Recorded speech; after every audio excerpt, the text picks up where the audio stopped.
m'appelle Anthony. Salut. Salut, ça va? Ça va? Ouais, c'est cool, c'est cool. Tu sais pourquoi il y a autant de monde? Ah ouais, son dernier cours a eu un certain succès. Et t'en as pensé quoi? J'ai détesté. J'ai adoré. Ce prof est brillant. Un but de sa personne. Des techniques pédagogiques super originales. Je le trouve Mystérieux. louche et inutilement sévère.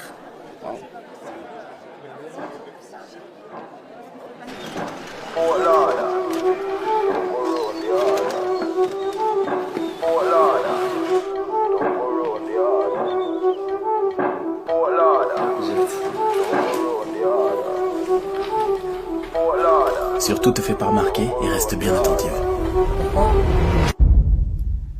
Parce que c'est le meilleur. I see him, some do it. Vous êtes sûrement inscrit à ce cours en pensant y trouver la vérité absolue.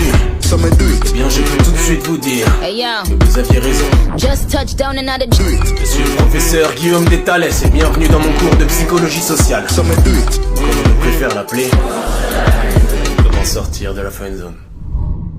C'est mon imagination ou le nombre de mes élèves a considérablement augmenté depuis la dernière fois. Bon, commençons. Je vous rappelle que la friend zone serait un endroit psychologique dans lequel on se retrouve piégé lorsque l'on ressent des sentiments amoureux envers quelqu'un qui n'a que des sentiments amicaux à notre égard. Qu'en avons donc conclu la dernière fois. Pourquoi? Qu'il y a la seule friendzone qui existe et celle dans laquelle on se met seul en se comportant trop amicalement avec quelqu'un qui nous plaît. Et donc? Alors sortir de la friendzone consiste tout simplement à changer son comportement. Opter pour le comportement séducteur au dépend du comportement amical. En gros, ça dépend que de nous. Très bien, maintenant faites-vous plaisir et donnez-moi des signes. Des signes qui nous montrent que nous nous sommes probablement mis dans la friend zone. La voix au téléphone. La voix. Si on s'appelle le soir et je prends pas ma voix grave de mec fatigué, c'est clairement la friendzone. Très bien. Quelqu'un d'autre? Si je réponds rapidement à son message alors qu'il a pris des heures avant de me répondre, c'est la friendzone. Pourquoi? Parce que si c'est un pote et qu'il met des heures avant de me répondre, c'est pas grave, je peux répondre vite. Par contre, si c'est un flirt, faudrait pas qu'il croie que je guette ses messages. Plutôt qu'il le sache, c'est ça? Exactement. C'est plutôt une question sur un des signes. Accélérez, accélérez. Vous voulez que les gens nous quittent avant la fin de l'histoire ou quoi? Si elle like ou commente notre dernier post Instagram, c'est bien parce Pas que... forcément, mais si elle like une photo de vous qui date de 3 ou 4 mois, c'est bon signe. Parce que là, elle veut vous montrer qu'elle a remonté votre profil. Un dernier? Mais qui l'ont eu, Arnaud? Les deux tapes sur l'épaule. Les deux tapes. Alors, après avoir rigolé ou qu'on est en train de se dire au revoir, une fille qui est à l'aise avec un garçon aura tendance à poser sa main sur son épaule. Alors si c'est juste poser ou caresser, c'est bon signe. Par contre, si elle tapote son épaule, là, croyez-moi, c'est la friendzone. D'accord. Très bien. Écrivez le sous-chapitre comment désamorcer le processus d'amitié. Désamorcé? Un problème? Vous en parlez comme si c'était une bombe, comme si c'était mortel. Depuis quand est-ce que l'amitié est quelque chose qu'il faut redouter à tel point qu'on doive la désamorcer? Bon, vous avez l'air d'avoir perdu un ami. Vous êtes persuadé que c'est à cause de moi? Quoi, c'était votre meilleur ami? Écoutez, ce n'est pas de ma faute si votre ami C'est n'a... vous qui avez déclaré que la friendzone n'existait pas. C'est depuis vous qu'il remet tout en question si on a le malheur de leur envoyer un cœur bleu.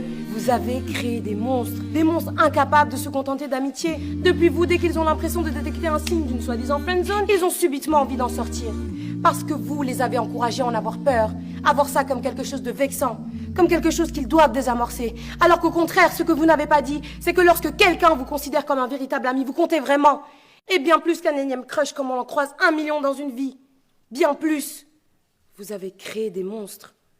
À votre avis, combien de couples se sont formés depuis votre premier cours Comment sortir de la friendzone? Combien ont réussi à transformer leur amitié en relation amoureuse? Amitié qui durait sans doute depuis des années. Des centaines? Des milliers? Combien? Et ces nouveaux couples, on dirait quoi? 6 mois? 1 an? Grand max? Vous êtes persuadés de créer de l'amour, alors que tout ce que vous faites, c'est détruire de l'amitié. Parce que l'amour échoue bien plus facilement que l'amitié. J'ai compris ce que vous essayez de nous dire, mademoiselle. Alia. Je ne vous ai pas demandé votre nom. Eh bien, je vous l'ai donné quand même. Vous avez terminé, mademoiselle Alia?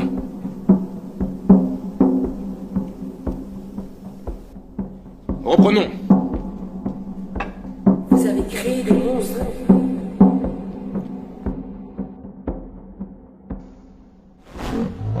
Détruire de l'amitié. Admettons. Vous, ne me donnez pas aussi votre nom, il ne m'intéresse pas. Quelle est la nourriture que vous aimez le moins? Quoi? Allez, dans quel restaurant vous n'allez jamais manger? Japonais. Pourquoi? J'aime pas le poisson cru, les sushis et tout. Si je vais, je prendrai que des brochettes. Donc bon, ça va un peu cher pour des brochettes. Ne me racontez pas votre vie. Quelqu'un est d'accord avec lui ici? Vous deux, vous êtes ensemble? Non, on est juste potes. Ouais. Combien de fois êtes-vous allé manger au resto japonais du coin de la rue à l'heure du déjeuner? Plusieurs fois. C'était bon? Ouais, j'aime bien. Pourtant, vous avez levé la main, vous, donc vous détestez ça, n'est-ce pas? Oui, mais... Vous aussi, vous avez levé la main. Vous y allez quand même à deux? Bah non, on y va jamais ensemble, vu qu'il n'aime pas. Vous avez compris, mademoiselle Alia. Votre théorie dit que je détruis l'amitié. Mais dans le cas 1, votre soi-disant ami va venir manger des sushis avec vous et des petites brochettes en vous cachant qu'il déteste ça. Tandis que dans le cas 2, votre ami vous dira qu'il n'aime pas ça en prenant le risque que vous y alliez avec quelqu'un d'autre. Et alors? Dans le cas 1, c'est-à-dire dans le cas d'une friendzone, votre ami n'est pas lui-même. On fait tous des compromis en société. Là, il s'agit simplement de poisson cru. Mais jusqu'où ira votre ami friendzoné pour vous plaire, consciemment ou inconsciemment? Il calquera ses goûts sur les vôtres, cachera sa vision de la vie s'il a l'impression que vous en avez une opposée. Par exemple, il ne vous exposera pas son avis sur la peine de mort s'il a l'impression que vous êtes contre alors que lui est pour. Pourtant, c'est ce que devrait faire un ami, car un ami est juste lui-même et ne cherche pas à paraître comme le gendre idéal. S'il vous a avoué ses sentiments, comment pouvez-vous être sûr que vous étiez attaché à votre meilleur ami? Et pas plutôt au masque qu'il revêtait pour vous plaire? Si c'est ce genre d'amitié que j'ai détruit, y a pas mort d'homme. Reprenons. Nous allons donc voir comment désamorcer une amitié naissante en plusieurs étapes. Une amitié non voulue, une future friendzone. Vaut mieux tenter de la désamorcer ou y mettre fin plutôt que de faire semblant, n'est-ce pas? Je vous rappelle que la friendzone n'existe pas. D'ailleurs, quelqu'un ici saurait comment détruire une amitié sincère et réciproque. Pas une naissante, mais une sincère et réciproque.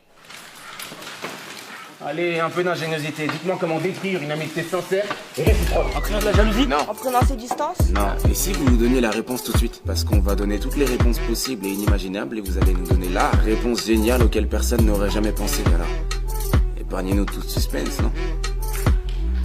Le premier qui trouve la réponse à ce problème valide son semestre automatiquement. Instantanément. Quelle est la seule et unique façon de détruire une amitié sincère et réciproque? Comment on peut être sûr que vous avez la réponse? Peut-être que vous choisirez la meilleure réponse d'entre nous et vous direz que c'est celle que vous attendiez, alors que vous ne l'aviez même pas. D'accord. J'écris la réponse ici.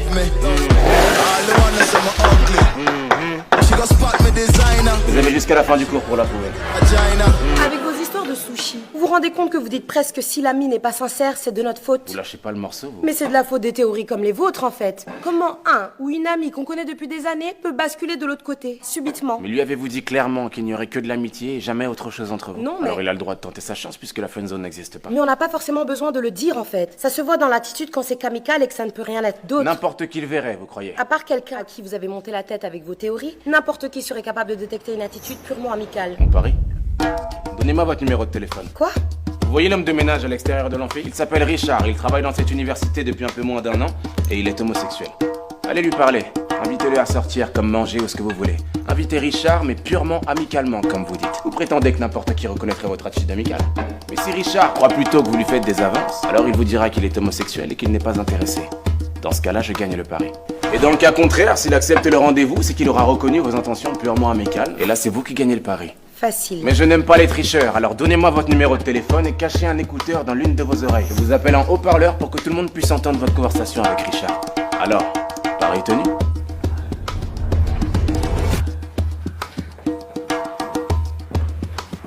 Salut. Je prends un peu l'air.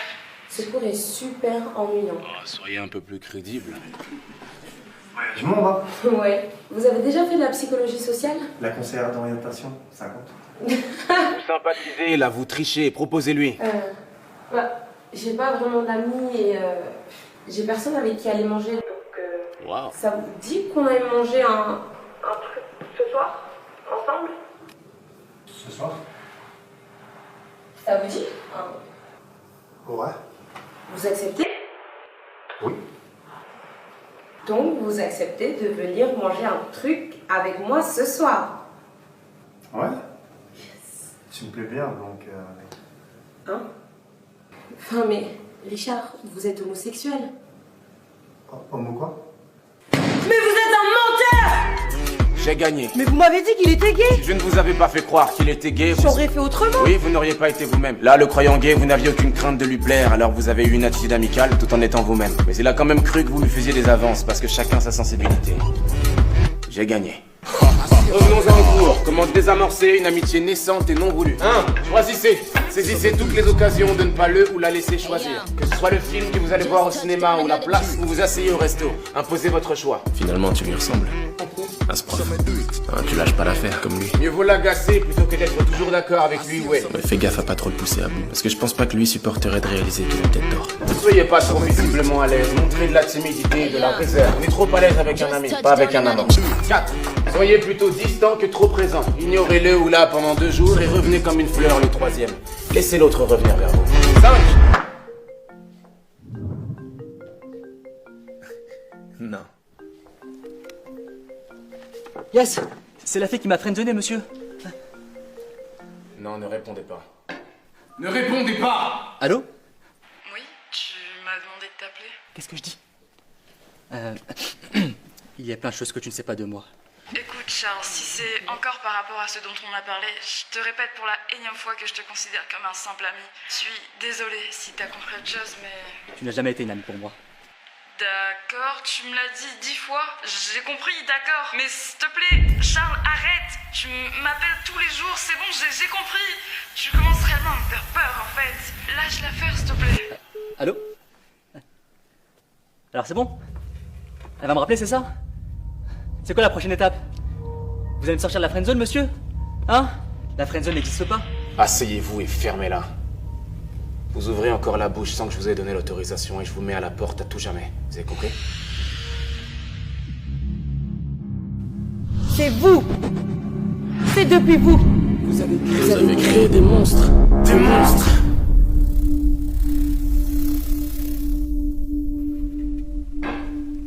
Mademoiselle Alia, je suis désolé que vous ayez coupé les ponts avec votre meilleur ami, simplement parce que mon cours l'a poussé à être sincère avec vous.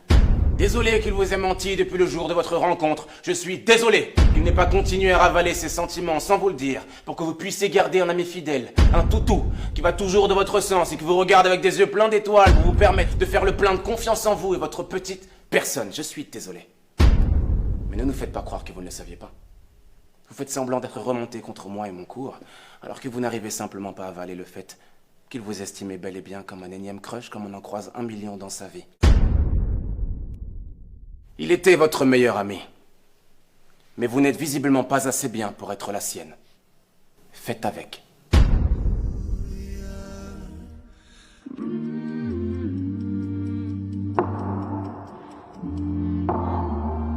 Je ne suis pas vraiment d'accord cette fois, monsieur.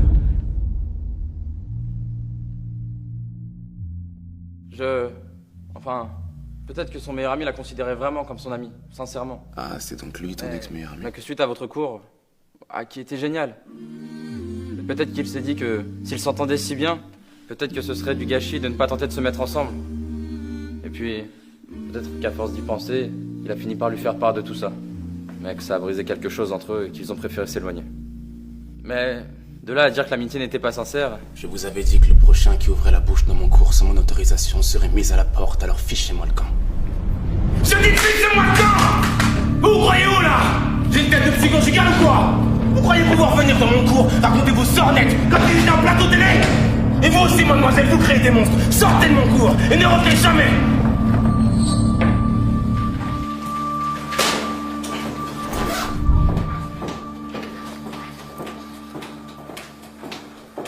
Ce prof est complètement malade. Je te dirai pas que je te l'avais dit. Tu changeras jamais, toi. Est-ce que tu penses qu'on devrait... Doucement, n'allez pas trop vite. Vous avez suivi mon cours, n'est-ce pas? Et vous aussi, mademoiselle, vous créez des monstres. Sortez de mon cours. Désolé qu'il vous ait menti depuis le jour de votre rencontre, toutou. Mais vous n'êtes visiblement pas assez bien pour être la sienne. Je ne suis pas vraiment d'accord cette fois, monsieur. Trouvez-moi, c'était votre meilleur ami. Et vous aussi, mademoiselle, vous créez des monstres. Sortez de mon cours et ne revenez jamais. Quoi?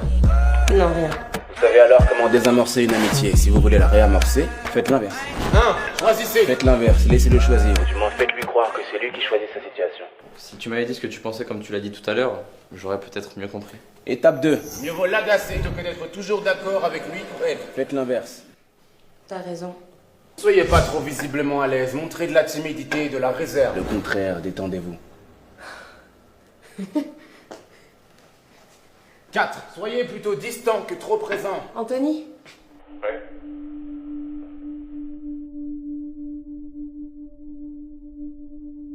La friendzone n'existe pas. C'est un endroit psychologique dans lequel on se retrouve piégé lorsqu'on a fait une erreur comportementale. Ça arrive, ça se rectifie. Tu sais, on peut aller parler et manger à la pizzeria, là où on avait l'habitude d'aller. Mais l'amitié est un choix. La refuser en est un aussi. Non. Si vous choisissez de détruire cette chose inestimable délibérément pour je ne sais quel état d'âme, quelqu'un ici saurait comment détruire une amitié sincère et réciproque. Vous ne pourrez vous en prendre qu'à vous-même. Allons plutôt manger un burger. J'ai jamais aimé les pizzas. Les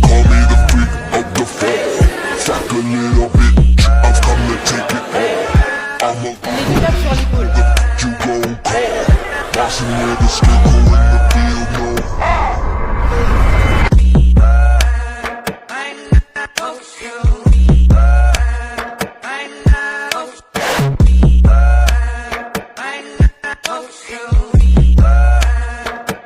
Yeah.